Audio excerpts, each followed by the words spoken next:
Welcome everyone to the March 2021 virtual Second Saturday Stars. This week marked the 1-year anniversary of the pandemic, and we're hopeful that in the not too distant future, we'll be able to return to live events. But in the meantime, we'll be continuing to deliver these virtually through the summer, probably. We found it best to have several short topics on these virtual events. And tonight we'll have Mark show us what's in the sky tonight, focusing on binary and multi-star systems. Bill will give us an update on what's happening on Mars with the Perseverance rover. And I'll continue the telescope basic series with Newtonian reflectors. During the sessions, please feel free to send questions in through the chat functions. And if we don't answer immediately, we'll be ending with a Q&A session that all the speakers will be at. Before I turn the presentation over to Mark, whether you're watching on Facebook or YouTube, please take a moment to subscribe to our YouTube channel. We find this important because once we get to 100 subscribers, we'll be easier to find and we can serve you better. Now, Mark will start tonight's agenda with what's up tonight.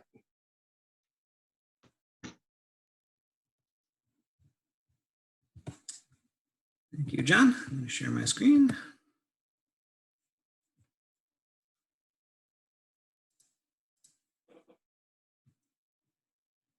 All right. Good evening, everyone. I am Mark Polanski, and tonight I'm going to be talking about binary stars visible in the winter sky. Binary stars are, of course, stars. What makes them special is they aren't alone. They have a companion star, or sometimes more companion stars, interacting with them. Think of Luke Skywalker's home planet of Tatooine in Star Wars. As he watches the sun set from his aunt and uncle's moisture farm, he watches two suns setting into the distance. These two suns would be stars in a binary system. Quick note about double stars versus binary stars. Double stars are pairs of stars which appear close together from our perspective, but may not actually be anywhere near each other. For instance, one star could be much further away from Earth than the other, but happen to be lined up in the same direction out in space. Through a telescope, they look like they're right next to each other. But keep in mind, space is three-dimensional. It's hard to see depth at that distance, especially through just one eye if you're looking through an eyepiece. Actual binary stars are close enough to orbit a common center of mass. Take a look at the animations below to get an idea of what that means. The small red cross is the center of mass for each pair of stars. The larger stars in these graphics represent larger mass. Notice what happens to the orbits as the imbalance between the stars increases. Let's start to see a little wobble develop. The same concept applies to multiple star systems, which have at least two, but sometimes 3, 4, 5, 6, or more stars orbiting a common center of mass. There are 4 kinds of binary stars that we've classified. Visual binaries are 2 or more stars that can be directly seen through a telescope or with a camera, so you know there's more than one. Spectroscopic binaries are stars which are close enough together to be indistinguishable visually because either the distance between them is too small or because one star is so much brighter than the other it overpowers it. They look like just one star instead of 2. It takes a spectrograph to measure the wavelengths of light coming from each star, where the composition of each star can be identified. Eclipsing binaries are 2 stars that pass in front of each other from Earth's point of view. These are all about lucky positioning. Earth just happens to be in line with the orbital plane of the stars as they revolve around their common center of mass. Astrometric binaries are a pair where the position of one of the stars has a measurable wobble, but with no easily identifiable source using any of the other identification methods. The amount of wobble can indicate the mass of the companion star or other stars, and some details of the pair can be inferred from that motion. This can happen when the primary star is overwhelmingly bright compared to the secondary or other companion stars, and it overpowers the optical or spectral properties of the companions. Think back to that animation slide where you could see on the right-hand side, one star was so much bigger than the other, all it kind of did was wobble back and forth. Certain double and binary stars can be an incredible sight in telescopes because they can be seen in color. Last month, I showed off some winter objects visible without a telescope with a comparison of what a camera can see versus what your eyes can see through a telescope. Double and binary stars are one of the few objects that might actually look better by eye than by camera. They're also the only objects outside of our solar system bright enough to activate the color receptors in your eyes. We'll start with Almach and the constellation Andromeda. It's about 350 light years away from Earth and can be seen in the west-northwest sky at about 40 degrees above the horizon at 7 o'clock for the next few nights. Almach is an excellent double star pair with an excellent blue and gold color to it. There's more here than meets the eye though. While visually it's a binary system, there's actually 4 total stars in the system. The smaller blue star actually has 2 companions of its own, making this a multiple star system. The primary gold star is about 435,000 miles away from the secondary blue star and its siblings. For reference, in our solar system, the planet Mercury is about 43 million miles away from our sun. Our own sun itself has a diameter of 865,000 miles. So these stars are very close to each other. Even so, the orbital period is only about 5,000 years, which means it takes 5,000 years for them to fully revolve around their center of mass. Next, we'll take a look at Castor, of Castor and Pollux, the twin sons of Zeus in Greek mythology. Castor is about 50 light years away from Earth and can be found in the southeast sky in the constellation Gemini, almost directly overhead at about 74 degrees in altitude at about 7 o'clock, appearing above its twin Pollux. Castor is a unique multiple star system made up of 6 total stars. There are 3 visible stars labeled here as A, B, and C, and each of the visible stars also has a spectroscopic binary component. A, B, and C each have their own little tiny red dwarf companion stars. The orbital period of the A and B stars around each other is about 445 years, making this pair one where the motion can be observed within a human lifetime. In fact, the visual separation between the pair has grown by 4 arcseconds in the last 50 years. In 1970, the separation was measured to be about 2 arcseconds. In 2017, it had increased to 6 arcseconds. The period of the C star is a bit more relaxed, taking several thousand years to complete one revolution around the center of mass. Companion red dwarfs for each star have much shorter periods of only a few days, so they're really whipping around.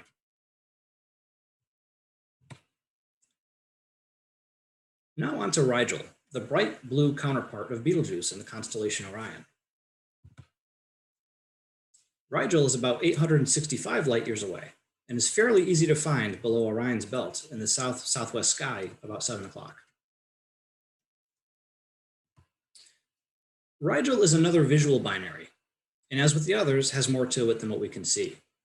Rigel is a massive blue supergiant, big enough to end its life in a supernova, leaving behind a black hole or even a neutron star. The visual companion is tiny by comparison, yet the companion has 2 stars of its own. There's a possible 5th companion star to Rigel, though it's not yet been confirmed. The period for Rigel is so long that it's difficult to see any motion, so it's really difficult to find out if that 5th star is actually part of the system or it just happens to be in the same field of view.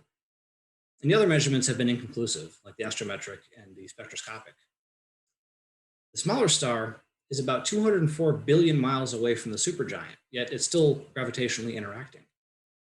For a comparison closer to home, Pluto, being the farthest dwarf planet that we used to consider a planet, but now it's not, is only a mere 3.7 billion miles from our sun. So Rigel's companion is almost 10 times farther than Pluto, yet they're still gravitationally interacting. Rigel is a true giant. It has a diameter of about 34 million miles, compared to our relatively tiny sun at only 865,000 miles in diameter. Next, we'll look into the heart of the Great Orion Nebula, known as the trapezium. The Orion Nebula is one of the few deep sky objects that can be seen without a telescope or binoculars when away from light pollution. Look just below the belt of Orion in the south-southwest for a small blue-gray fuzzy patch. You may see a few tiny pinpoint stars inside that fuzzy patch. Those would be the trapezium, a collection of stars in the shape of a trapezoid. Here's the camera view of the nebula from last month. We'll be taking a closer look at the brightest region in the red box, the main stars providing the illumination for most of the nebula. The central stars here are known as the trapezium. They're part of an open cluster, a group of stars that formed about the same time. These stars formed right out of the material within the nebula itself. That's why we call them star nurseries. And they now provide most of the energy used to light up the surrounding gas clouds. Here are the stars labeled with their letter designations. There are 6 visible stars, with A and B being known eclipsing binaries, with more recent data indicating that all 6 stars have at least one companion, with some of them having multiple companion stars. All of these stars are within 1.5 light years of each other, almost 9 trillion miles. That's fairly close. The period of the A star is about 65 days for its eclipsing binary. So every 65 days, there's a measurable drop in brightness, indicating the presence of the companion, which is something fun to see. We can actually see that, I think, with our telescopes. Last but not least, we're going to look at 145 Canis Major. It's not a fancy named star like the others, but it's still pretty neat to see. This is a pair of stars that's a little bit too dim to be seen without binoculars or a telescope at magnitude 4.8. You might see it in very, very dark skies, but it's just below Sirius in the southeast sky at about 7 o'clock. This is a strikingly beautiful blue and gold double star, where the colors really shine through. One of the observatory's staff favorite targets in the summer is Albireo, another blue and gold pair that looks sort of like this and is a great sight in any telescope. This pair is not a binary set, as they're not close enough to interact with each other. The blue star is only about 257 light years away from Earth, while the gold star sits about 6,272 light years away. They just happen to line up from our point of view here on Earth. And that is a brief overview of some fine binary and double star sets in the winter sky. Thank you, Mark. Next up, Bill is going to give us an update from Mars and the Perseverance rover. Thank you, John.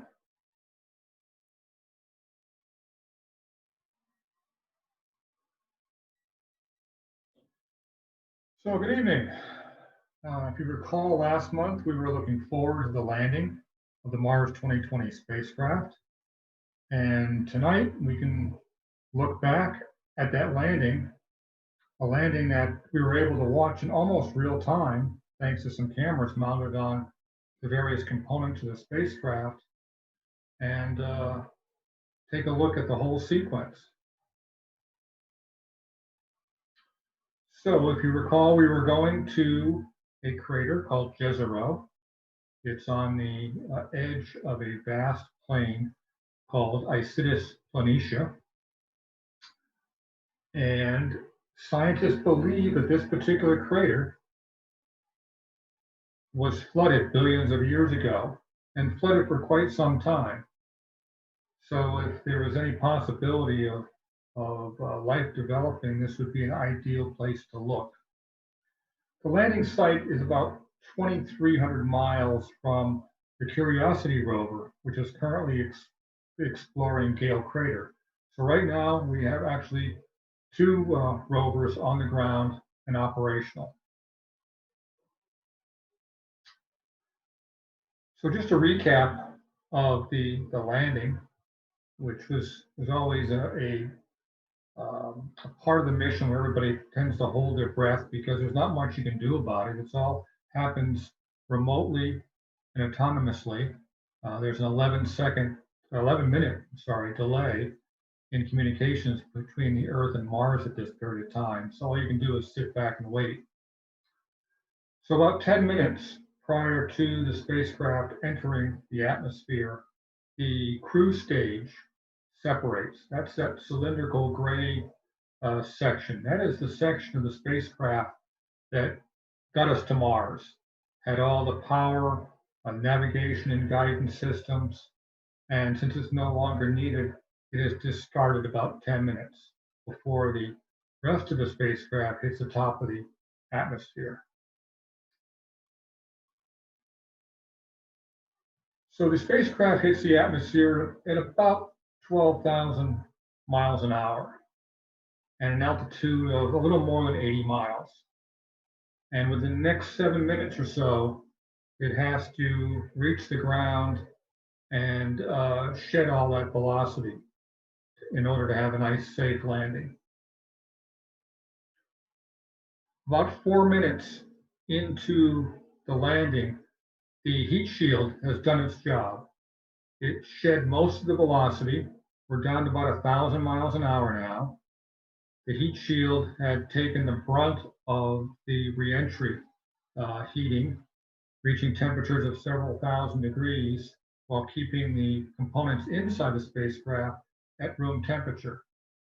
So about 4 minutes in, there's a motor system. They actually fire the parachute out of a motor at about 100 miles an hour. And this huge parachute, which is over 70 feet in diameter, inflates in less than a second. And this is one of the most critical components of the whole landing sequence and one of the most difficult technologically. It took years to develop a parachute that could open at supersonic speeds and not shred itself into pieces. So fortunately, we had cameras mounted on the back shell of the spacecraft. We were able to watch this happen. About 20 seconds later, the heat shield drops off. Now, at this point, the rover and the descent stage can now see the landing site. And you can actually see in the background where the spacecraft is headed. It's not too distinct, but you can make out that large crater in the delta down below.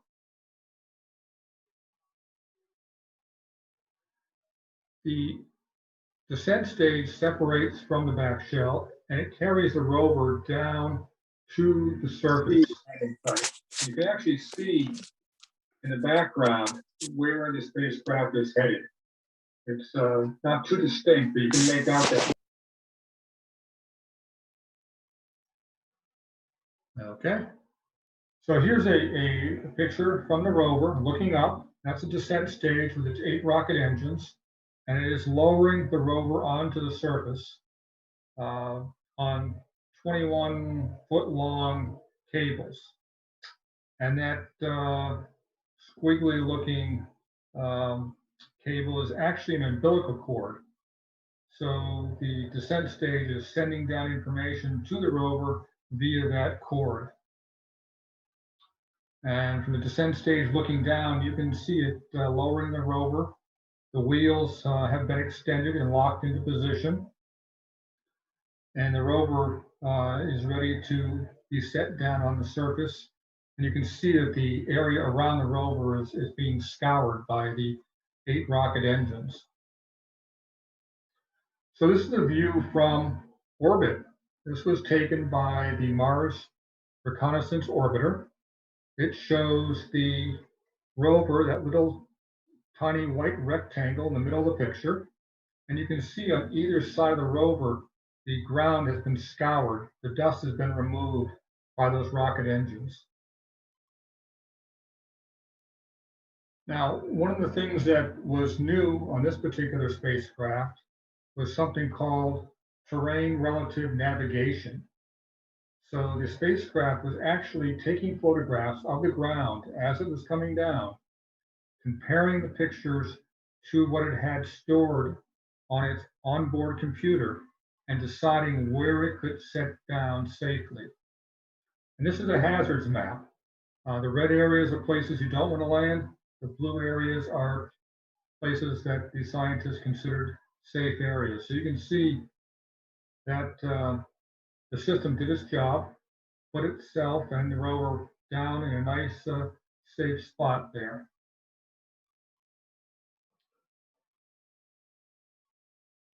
Looking down on the landing site, the rover's location is marked there, that blue marker, right in front, about 2 miles in front of the ancient river delta, which is the target of the exploration. So what have we been doing? We're down on the ground for about 22 sols, which is a Martian day. It's a little bit longer than an Earth day. The project team has been very busy. They've been uploading thousands of images, which you can view online. They had to update the software. The spacecraft and the rover had software that was designed for the cruise stage, that 7-month, 300 million mile journey. Now they replaced that software with surface operation software. You may know that this is the first time we've ever had microphones on the surface of Mars, and they've been able to record the wind, a gentle breeze at the site. They released all the equipment, the arm, the mast, the antennas from their stowed position. There were actually explosive bolts that held down all these components during launch and cruise. Now they've released all those and they're exercising all the various components, including the robotic arm. They've also deployed the weather sensors, and they've tested the wheels. It's a 6-wheel drive rover. Each wheel has its own motor. And they did a quick little 16-foot drive just to see that everything was working satisfactory. And in the meantime, they've been doing a lot of imaging of the site. So you can see one of the new wheels.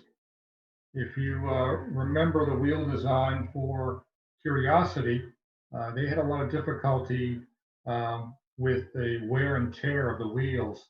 The sharp rocks on Mars were doing a lot of damage to the thin aluminum. So they redesigned the wheels, different tread pattern, a little bit thicker, and they hope that these wheels will stand up better to the terrain on Mars. You can see some of the tracks in the soil there from the wheels. And that's the arm.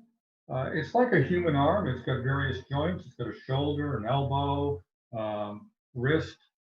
So it can place the instruments on the end of that arm, which weigh about 99 pounds on Earth and a lot less on Mars. But they're able to move around and place the instrument close to the sample that they're trying to analyze. That instrument right there is called Pixel. It's designed to look at very fine structure in the rock, down to the size of a grain of sand. So as I mentioned, they've been taking pictures of their surroundings. You can see way off in the distance in the horizon, the rim of the crater. And we happen to be looking towards the back of the rover. So at the very back, you've got the radioisotopic generator, which is providing electricity.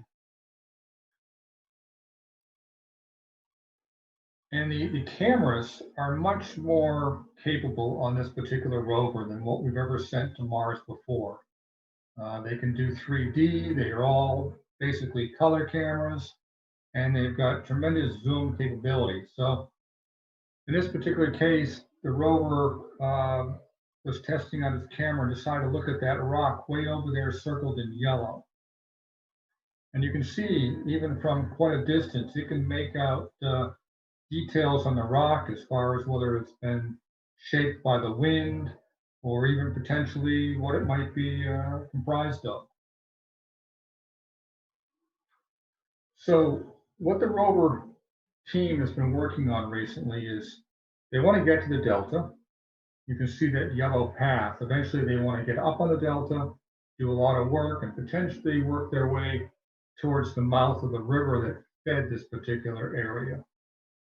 So you've got this area in front of the delta marked in blue and purple lines. The rover is right there, and they can't go straight ahead. The ground is too rough. So they can either go left, clockwise or right counterclockwise to get to the front of the delta. One of the interesting things they picked up in the long-range camera is this particular outcropping. It's a piece of the delta that is kind of a remnant. And it's potentially might make the decision easier. They might go visit that first, or they could circle around and come back to it later. And you can see eventually where they want to go to the mouth of the river valley up there. So this is that remnant that I was talking about. It's interesting, and if you zoom in, you can see it looks like it's topped with sedimentary rock, layers of rock that have been laid down over time by potentially water or standing lake or whatever. But it makes it a very attractive target to start your search. While they've been checking out the instruments, they've also been taking photographs of their surroundings, and they looked at this large flat rock nearby, and they imaged it with one of the cameras. So on the left is a magnified image of that rock, about 2.5 inches across, the magnified field of view there. And they think it's got volcanic properties. They don't know whether the rock is volcanic or if there are small bits and pieces of volcanic rock that have been cemented together. That's something that they may want to look at in the future. So what's next? Well, coming up in the next week or two, we hope that they are ready to deploy the helicopter. Right now, there is a helicopter mounted underneath the belly of the rover. And when everything else checked out, they will lower that helicopter to the ground and back away. And then the helicopter will attempt its first flight, actually the first flight ever on a different planet. So it's going to be fascinating to watch this thing fly. It's kind of like a Wright brothers moment. You got to remember that the air is very, very thin on Mars. It's like being in 100,000 feet on Earth.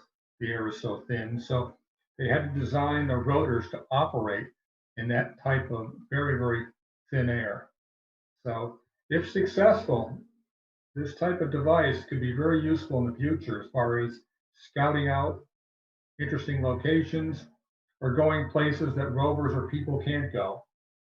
So that's what's coming up this month, hopefully in a week or two. And maybe next month we'll give you an update that includes first flight. Another piece of news is, as you remember, one of the components of this mission is to collect samples for future return back to Earth. And NASA and the European Space Agency have been working together on a plan to do that. How do you get these small sample tubes that are going to be left in locations on the surface back to Earth? And last week, NASA issued a contract to Northrop Grumman to provide some propulsion support for the return vehicle. So right now, in concept only, they're looking at putting down a lander on the surface, which will have a rover, and the rover will go around and collect the samples, bring them back, place them into that little rocket. That rocket will launch off the surface of Mars, rendezvous with an orbiter that will collect it and head back to Earth. So it's a very complex mission, still in the works, but right now they're starting to issue contracts for hardware. So that's a good sign. So that's it from Mars. Thanks for sharing. Thank you, Bill. We look forward to following the entire journey of Perseverance.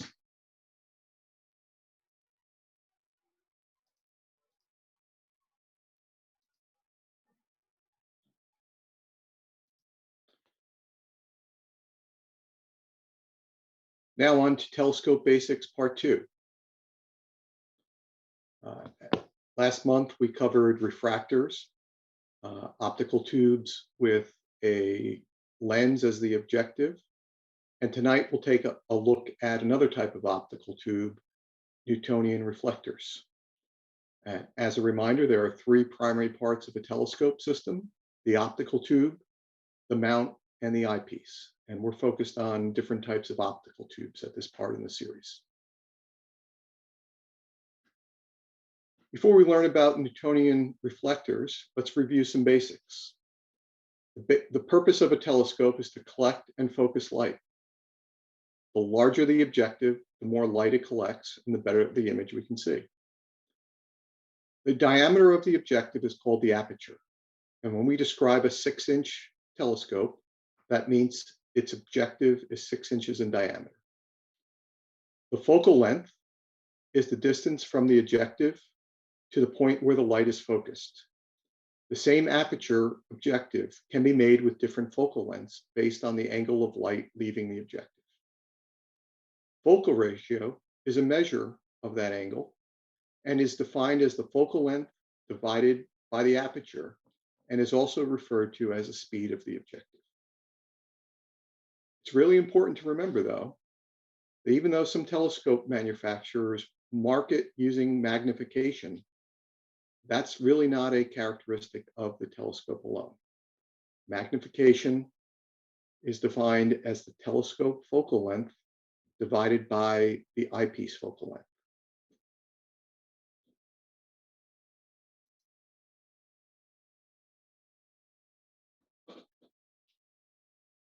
Let's take a look at Newtonian reflectors now.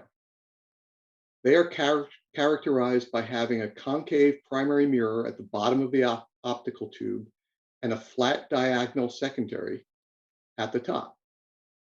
As you can see in the diagram, light passes through the tube and reflects off the primary mirror. The light in this diagram is signified by the red lines. The light then travels back up the tube in the opposite direction until it hits another mirror that reflects the light out the side of the tube.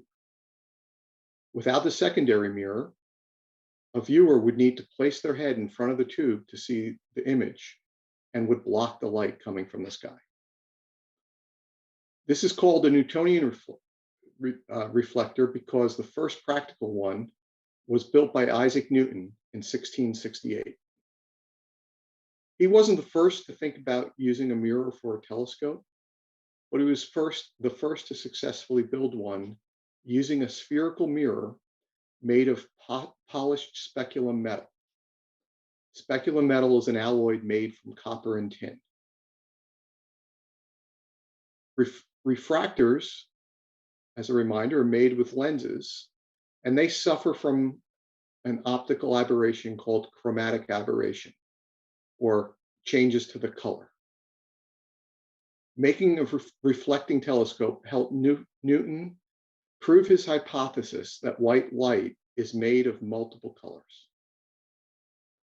Using a mirror eliminated the chromatic aberrations in early simple refractors, but because Newton chose to use a simple spherical mirror, spherical aberration was introduced.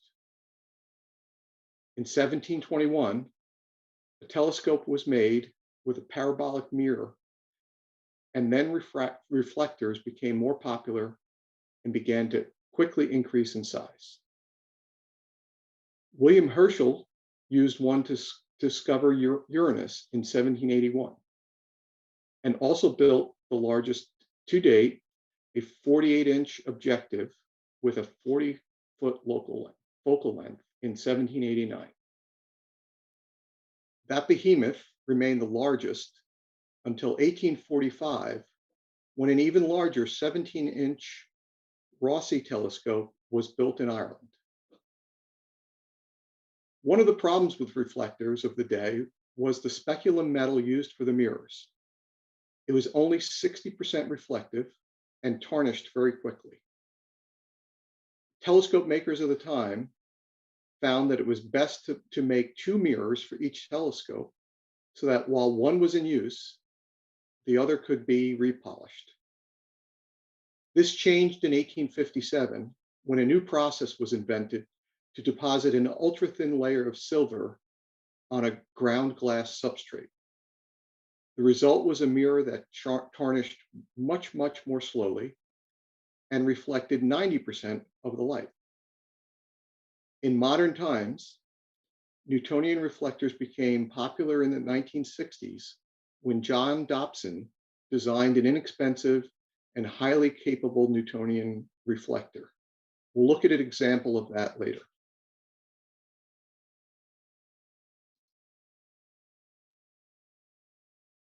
I mentioned the Rosse telescope.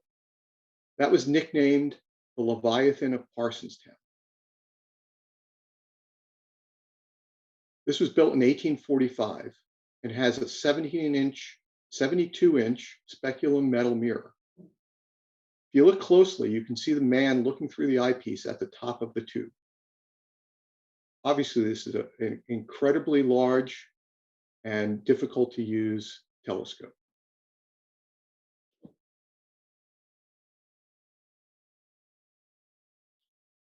Let's take a look at how the light travels through a Newtonian reflector again. Again, following the red lines, light is collected through the aperture and is reflected by the objective mirror in the opposite direction. It is then reflected again by a secondary mirror and focused to a point through the side of the optical tube. Because of the mirrors, the image is upside down, although this changes as the tube rotates and the eyepiece is either in the upright or another orientation with respect to the optical tube. At JJMO, we have one Newtonian reflector that we use all the time. If you've been to our live Second Saturday Stars events, you've probably seen a Dobsonian designed Newtonian reflector. This is a wonderful 14.5-inch aperture telescope that was generously donated to the observatory by Mr. Ralph Libby of Ridgefield. And it provides some incredible views of deep sky objects. If we were there tonight, I'm sure we'd be viewing something like the Orion Nebula. And you can see some of the volunteers using the telescope. And note that Roger is just about 6 feet tall, maybe a little taller, and that telescope is just as tall, if not a little taller than Roger on the right.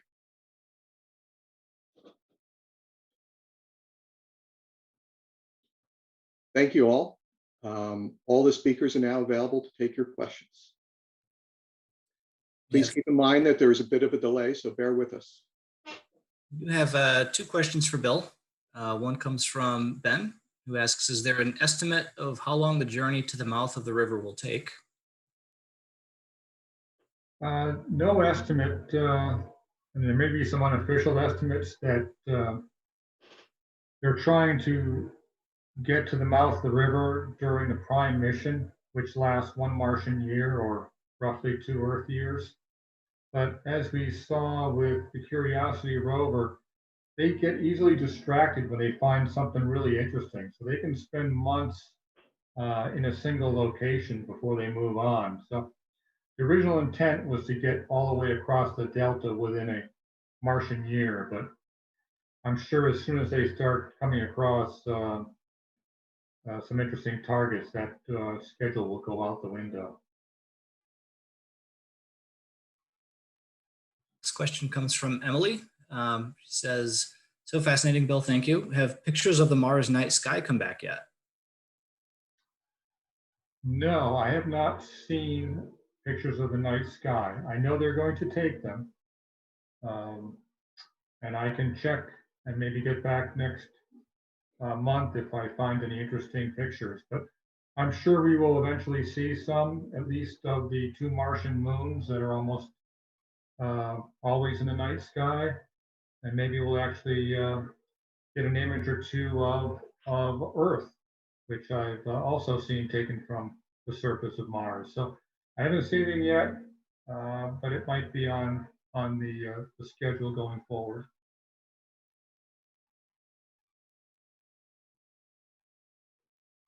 That's all that's in the queue so far, so we can give it another minute or two and we'll see what happens. Any other questions, feel free to ask.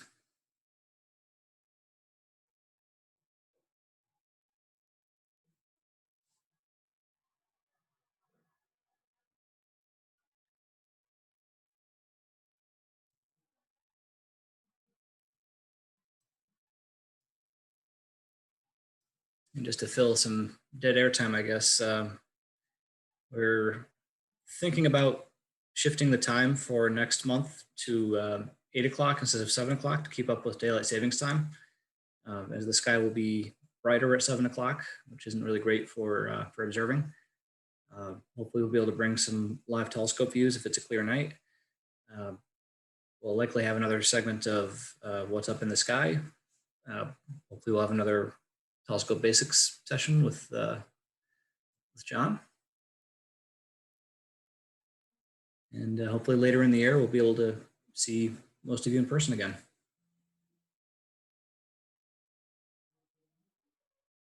I don't see any other questions coming. Oh, there we go. Emily asks, what's one of the oldest telescopes that's still operational? Well, the scope that I just mentioned, that was refurbished and put back into the Leviathan. That was put back into service in 1999. So I would say it has a different mirror. They recast the mirror out of aluminum rather than speculum. So I would say that's possibly one of the oldest scopes in use, though.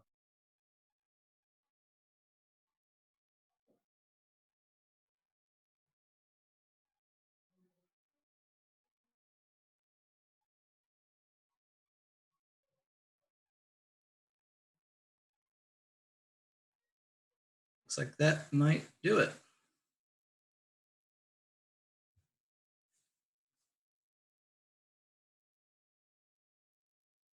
All right. Well, thank you everyone for joining us tonight. And we look forward to seeing you live again on April 10th. Hold on, I have one more question coming in.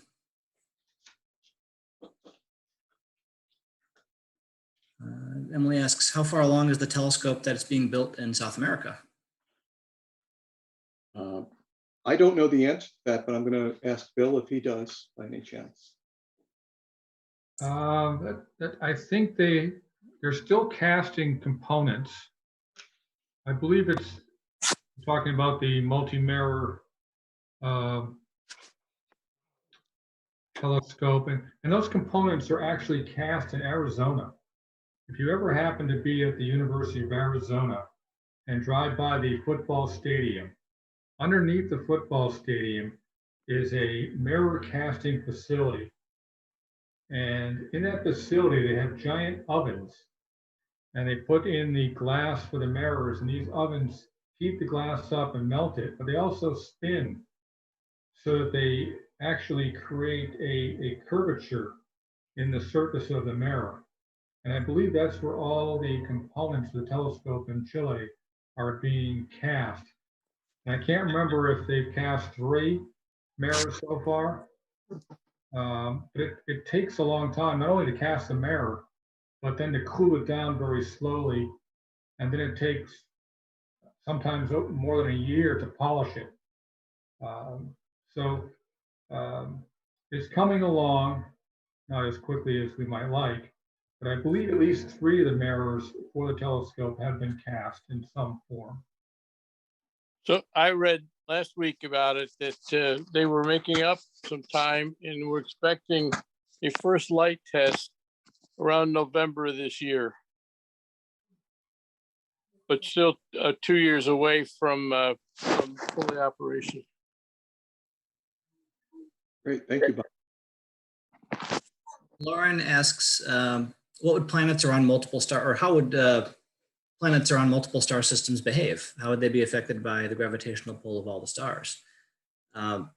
It's similar to how the stars themselves orbit around each other. It's all based on center of mass.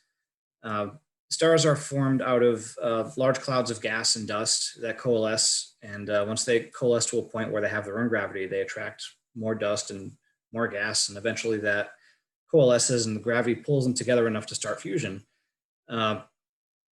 In multiple star systems, the stars themselves are orbiting around a center of mass. And any planets that would form from an accretion disk that's also orbiting that same center of mass.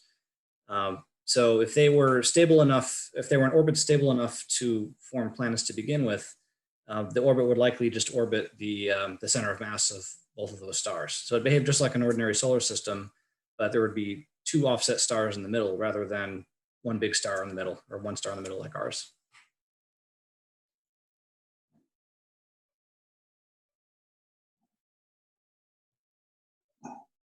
Larry Pavel says, pretty great. Tell Bob I said hi.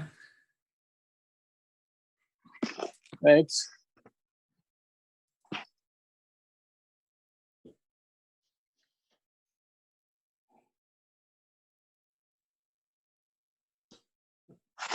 Okay, well, we'll end the presentation now. Thank you again for joining us, and we look forward to seeing you next month. Thank you all.